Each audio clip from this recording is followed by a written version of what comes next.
Welcome to Crocodile MTG, your home of competitive, constructed play in the modern, standard, and legacy formats. Today's video was brought to you by all our wonderful sponsors, affiliates, and patrons. Thank you so much for supporting the Crocodile MTG channel, and we hope you enjoy today's video. Hello everyone and welcome. My name is Jordan with Crocodile MTG here bringing you another Magic the Gathering video. For some reason, our STR constructed, our standard constructed is out of date. I don't know what that means. Welcome to our channel. We are currently playing Esper Control. Before we get started, I want to give a big shout out to our awesome sponsors. We have manatraders.com, we have Inked Gaming, we also have all our patrons at our Patreon channel. So if you would like, please check out all of those. They're all absolutely amazing and we are very thankful for their sponsorship. Also, we are playing Esper Control and I think our hand is good enough to keep. If we're playing against an aggressive deck, we have Path to Exile. If we're playing against a graveyard deck, we have Nile Spellbomb. And if we're playing against a control deck, we have Logic Knot. So we're going to keep this hand. And it looks like we're playing against Tron. Oh, maybe not. Boggles. Alright, so this is actually one of the worser matchups in our deck. Unless we have a turn 2 Snapcaster Mage that can take down a early Boggle without first strike. So I guess we'll see if our opponent messes that up a little bit. We're going to grab Hollowed Fountain here, I guess. We grab Watery Grave here. And play a Nile Spellbomb. And we'll pass the turn back to our opponent. Slippery Boggles is it starts off as a 1/1 Boggle with Hexproof. Well, I guess it's a beast, not a Boggle. But it is a 1/1 for 1 with Hexproof. And the point of a Bogle is to give it as many auras as you can, as fast as you can, and then make it very dangerous to your opponent. So it starts off as a 1/1, seems pretty simple, but then it slowly grows into a gigantic monster of many talents. So now the question is, do we want to core Spirit Dancer? Get rid of that. I think we do, but I think we want to do it on our opponent's draw step, in case they draw like their only land. So we're gonna fetch here, grab a Path to Exile, grab a Hollowed Fountain, and then Path to Exile our opponent's Spirit Dancer while we can still target it. And then we can also now Spellbomb this turn, drawing a card, and then hopefully hitting a 4th land.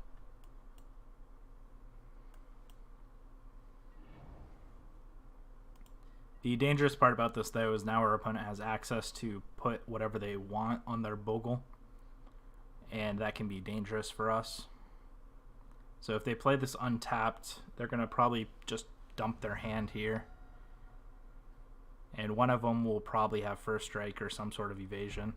There's a Thiel Armor with First Strike.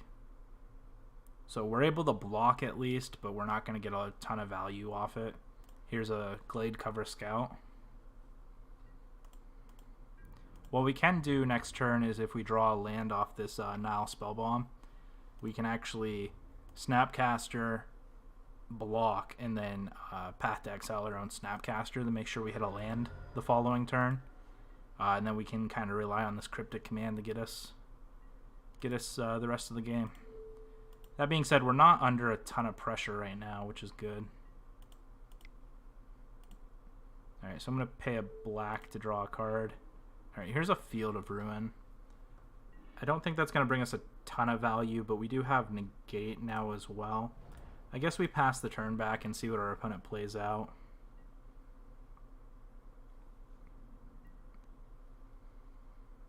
Alright, I don't want to use this Field of Ruin yet. Alright, here's a Spider Umbra, which is fine.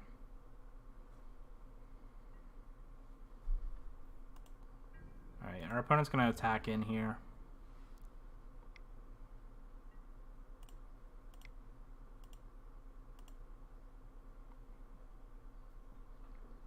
Again, I think our best play here is to do what I just said. We're going to target Path to Exile with our Snapcaster Mage. We're going to block the 4/4, and then we're going to Path to Exile our own Snapcaster. And then that'll guarantee we have 3 blue mana next turn.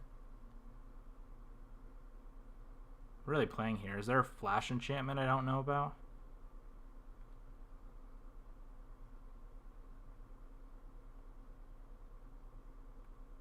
I didn't prepare for this. If it's just a path of their own, I mean, that's fine. Oh my goodness, a Dramoka's command. I was not expecting that at all.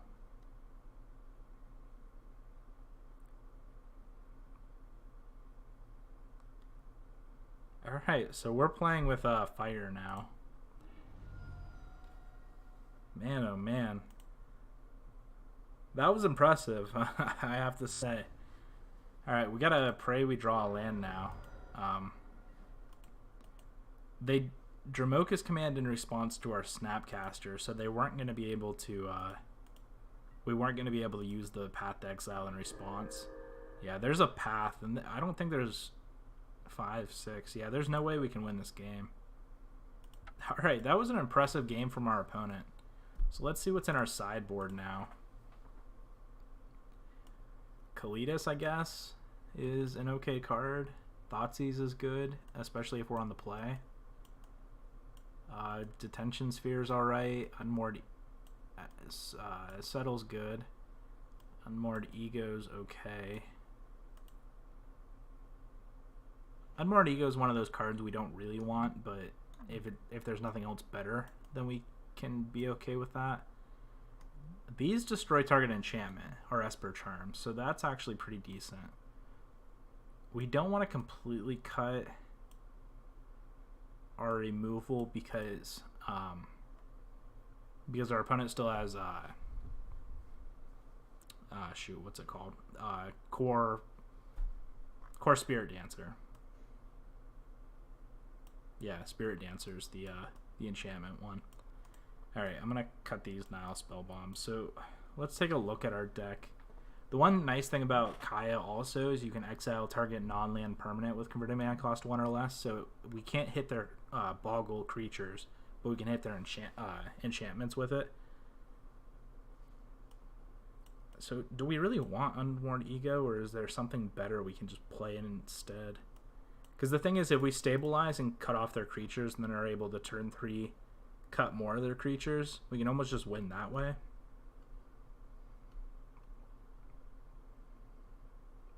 Yeah, I guess that's fine to play. The only other thing I'd play in, instead of that is maybe a Nile Spellbomb because it cycles. Yeah, let's just play the Unmoored Ego, see how it does. Alright, this is a hand I'm not a huge fan of.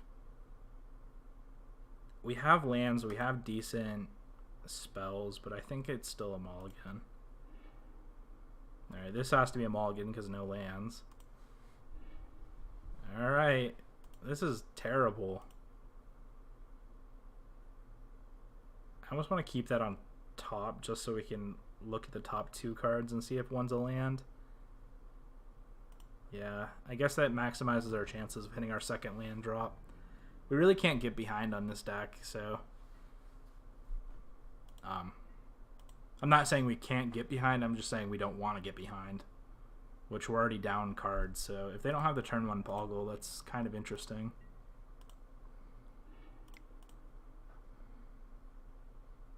Land. Not a land. Put on bottom. There's a land. Alright, so now we need pretty much any land.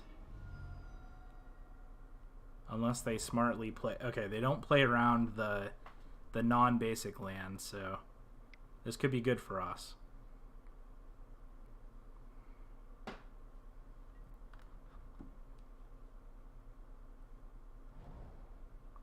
We might be able to use this to our advantage.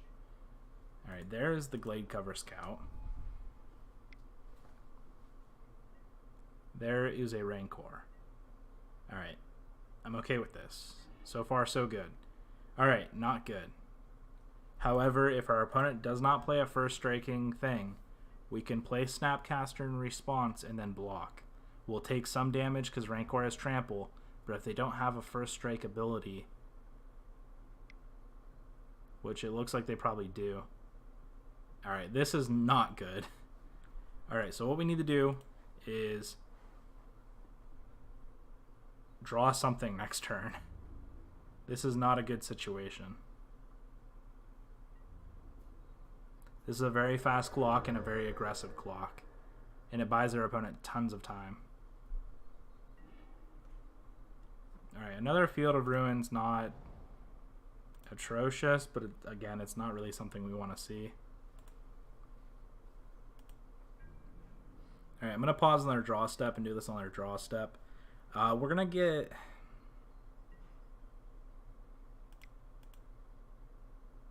I guess a black source here.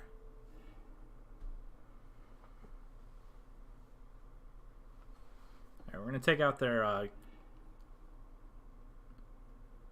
Temple Garden here. I guess we draw a black source, which is awful to say, but we have more white sources in our... I guess we don't. I think we might have more black sources than our white sources. I guess I should have looked. Alright, they have Rest in Peace. So here's our current plan. Our current plan is to... if we get the Kaya, we can negative on the Rancor, which takes their Daybreak Coronet.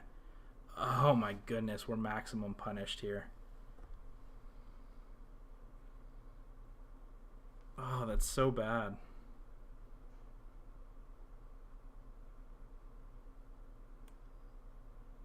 We can't even play around it, so we're going to play Watery Grave here.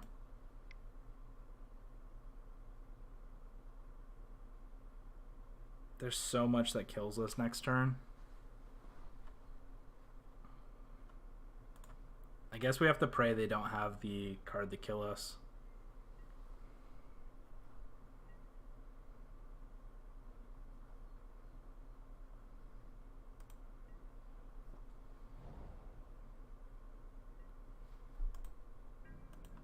Alright, if they only hit us down to 8, I mean down to 2, I think we might be able to survive here.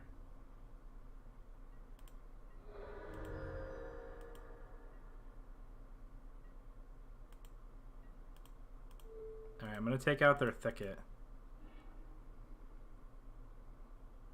I don't understand. Do they just not have another enchantment?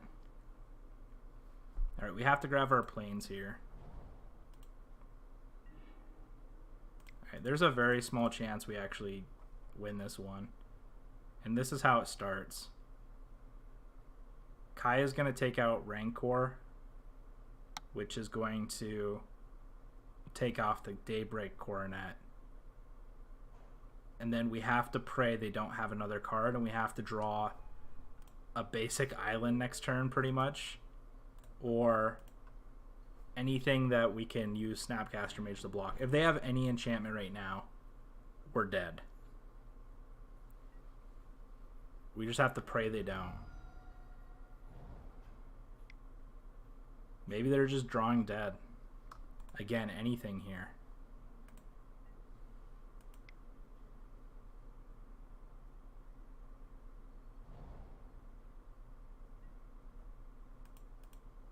Alright, they're going to swing in for 1. I have to imagine. Alright, they swing at us.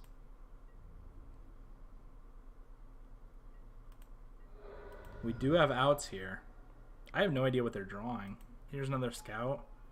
But we have 2 Snapcaster Mages. Alright, here's an Esper Charm. I guess I just tick up.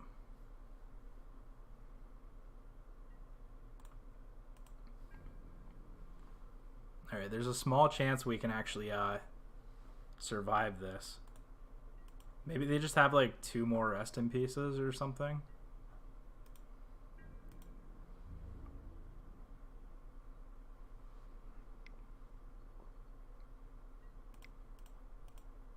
here's a Snapcaster. If they have the Dramoka's command, I mean, we lose.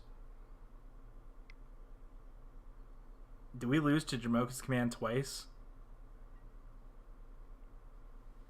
Oh my goodness. What is going on? Are both of these at us? Yeah. Oh, this feels so bad. Victory is so close in our grasp, and we just cannot find the victory. Kalidas would have been really good.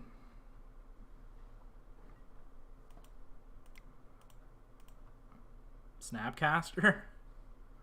I don't think this is gonna get there. Man, if we drew a basic island, we could have just cryptic commanded. Alright. Good game, opponent. We lost to Boggles. Thank you so much for watching. Please go hit that like and subscribe button if you enjoyed today's video. For your custom playmats, mousepads, and more, head over to Inked Gaming. Use promo code crocodilemtg10 to receive 10% off your order. Today's video was brought to you by all our wonderful sponsors, affiliates, and patrons.